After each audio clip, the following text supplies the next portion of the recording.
காத்தாயி அம்மனின் அருள் அடியவர்கள் அனைவருக்கும் வணக்கம். இன்றைய தினம் மகிழ்வான செய்தி உங்களை வந்தடைய வாழ்த்துகள். அபிராமி அந்தாதி பாடல் எண் 72. பிறவிப்பிணி தீர இந்த பாடலை படியுங்கள், கேளுங்கள். என் குறை தீர நின்று ஏத்துகிறேன், இனி யான் பிறக்கின் நின்குறையே அன்றி யார் குறை காண். இரு நீள் விசும்பின் மின்குறை காட்டி மெலிகின்ற நேரிடை மெல்லியலாய் தன்குறை தீர எம்கோன் சடைமேல் வைத்த தாமரையே. நீண்டிருக்கக்கூடிய வானில் தோன்றும் மின்னல் கூட சற்று தடிமனாக இருக்கும் என்று அதன் தவறை சுட்டிக்காட்டுவதைப் போல் மிக மெல்லிய இடையையும் மென்மையான இயல்பையும் பெற்றிருக்கும் அம்பிகையே, தன் குறை தீர சிவபெருமான் தன் சிரத்திலே வைத்திருக்கும் உன் திருவடி தாமரைகளை என்னுடைய குறைகள் தீர நானும் பணிந்து வணங்குகின்றேன்.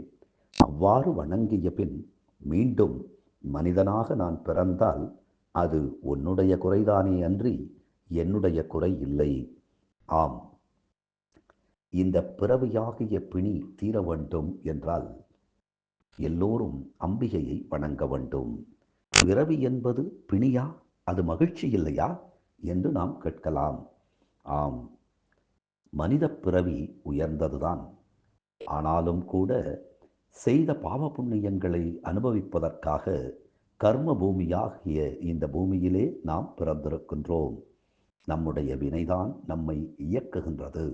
அந்த வினைகள் தீரவும் பிறவியாகிய பிணி தீரவும் காத்தாயி அம்மனின் திருப்பாதங்களை சரண் புகுவோம். அவள் கரங்களில் இருக்கும் குழந்தை நாம் எனக் கருதுவோம். அவள் நம்மை அள்ளி அணைத்து உச்சி முகர்ந்து வாழ்த்துகிறாள். நம் பிறவிப்பிணி தொடருமா என்ன? தினம் தினம் அபிராமி அந்தாதி சிந்திப்போம். அப்படியே நம்மை அணைத்து காக்கும் காத்தாயி அம்மனின் திருப்பாதங்களை சிந்திப்போம். அப்போது நம் தீய வினைகள் சிந்திப்போகும். நன்றி, வணக்கம்.